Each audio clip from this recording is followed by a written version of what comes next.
The Nerdgasm Talk podcast is brought to you by Spaces Philly. If you love podcasts, go to spacesphilly.com where you can check out Lulu and Pop, Both Sides, Turntables, Jump Thought Super Tongue, and the Nerd Coalition's very own No Gimmicks Needed. Visit spacesphilly.com today. And now, feel the Nerdgasm.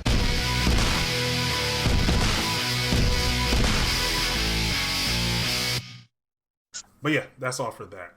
Now, let's get into some of the drama. GamesXplain.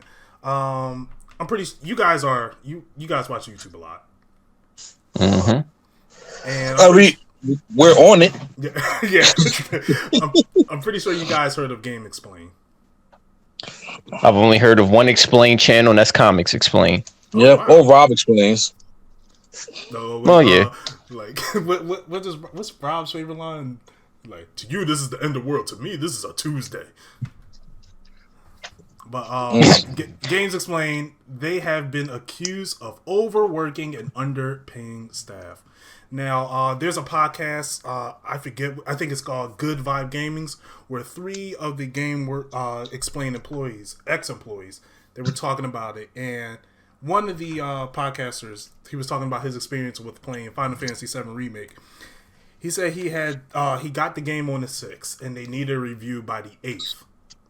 So he had to binge that game, a minimum 48-hour video game that you have to play, write a review, and post it before time was up. And the most he got paid for that was $2 an hour. Now, everyone is pissed off at that, so they've been attacking GamesXplain. And they did come out and try to explain what's going on, but they did a horrible job at it. They said they're GamesXplain? Yes. They okay. That's actually funny because that was the title on the thumbnail. I put GamesXplain will explain or something like that.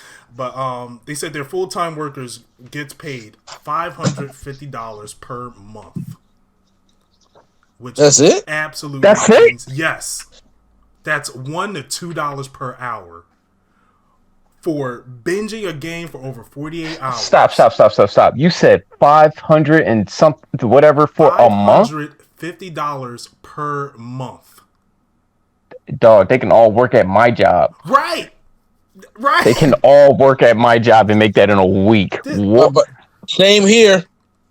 And this is, it's absolutely insane. It's absolutely insane. So the payout is literally $1 to $2 a month. Everyone has been getting on top of them to the point where they cut off the subscriber count on their channel. And you know, that's never good for any YouTube channel. I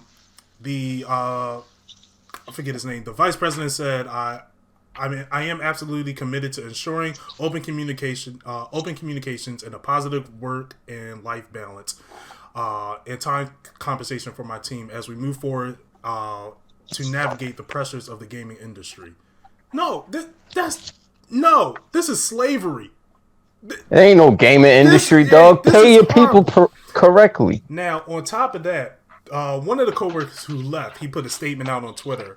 It was pretty long. I did read it, and a lot of the I would say the craziest thing of what he said was that after burning himself out to complete games like Assassin's Creed Valhalla, which one is a huge game, game, and then if you get it like 2 days before the embargo where you have to put the review out, that's already that's crazy. Like games that we review, it usually takes us a week to play, and then we have to gather what we're talking about, and then we could put out the review. But he had to do that, put out articles, go on Twitch to stream, but any Twitch money he gets goes directly to the company. So he was not seeing any of that, any of the ad revenue money that they gained. He was not seeing that. He was only seeing a total of $550 per month, which was a salary of a full-time employee and one of the highest payouts for a full-time employee in that company. And when he tried to leave, they tried to make him sign a contract saying he is unable to work at any, he can't work in anything in the gaming industry. So that means gaming reviews, gaming Twitch, gaming on YouTube, anything of that nature. He had to sign a non-disclosure deal. He had to sign it? In order to, he did have a choice. in order to quit, he had to sign a non-disclosure deal to pay out some money and stuff. A non-disclosure deal for him not to work in the gaming for a year. He didn't sign it, did he? No, he did not sign it. He just left. Oh, all right. He just completely left. Absolutely insane. Absolutely insane. I'm gonna start with Miss A&E. You've been pretty quiet, but I do want to get your feedback on this. This is outrageous. I don't know. It's unfortunate because when you have these companies like this that are like that are big on YouTube, but they're small to the big corporate world, a lot of these problems go unnoticed. Mm-hmm. And a lot of times because first of all, YouTube is hard. Okay, if anybody who has a YouTube channel knows YouTube is hard, and like I said, and I wish I had the power to even tell y'all what to do, but I damn sure want me to pay y'all $2 an hour. Mm-hmm. And you can't even in a pandemic, you can't live off of that because see, once again, I look at these YouTube channels, and sometimes I look at them, I'm like this, and once again, people have better schedules than I do, but I'm like, y'all can't be married. Y'all can't have regular jobs outside of this. Y'all can't have kids. I mean, there has to be a way because this has to be your job because the amount of work that goes into a lot of these videos that editor has to do, or whatever the case may be, is a lot. So, I mean, I feel for that guy or their employees because it sounds like they Walmart over there. I feel for them, but unfortunately, that ain't going to do nothing to this channel. Right. Because I'm looking at the channel right now. They still got 1.24 million subscribers. Right. And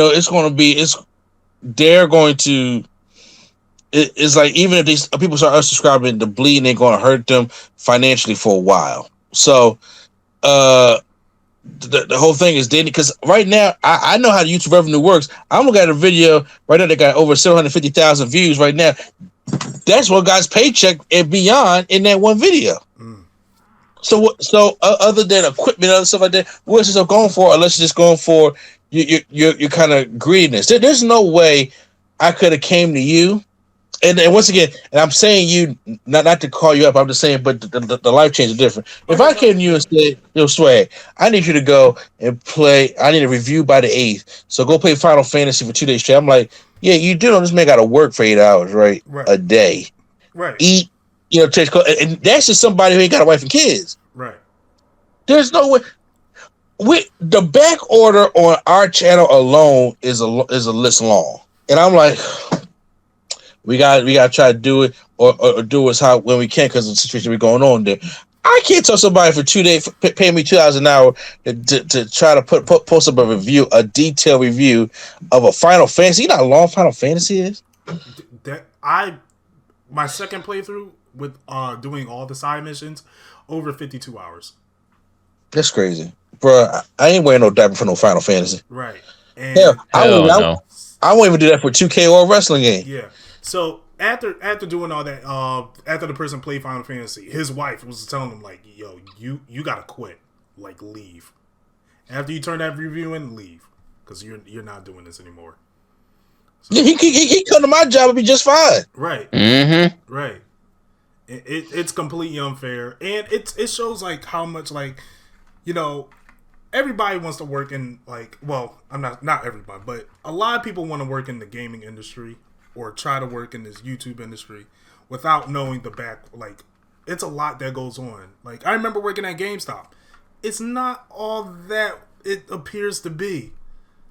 It's a tight grip that they have over there, and I've seen them do a lot of people dirty. So it's not the job you may think you want may not be all that. Or you may not be cut out for it. Right. It's a sad truth, but I mean, I'm experiencing that right now. But but yeah, it's pretty sad. It's pretty sad. So I hope they get the rest that they needed. But I mean, with their new podcast and their new channel that they're all working on, they're doing a lot better. They're doing a lot better than they were previously. So I'm very glad that they're doing.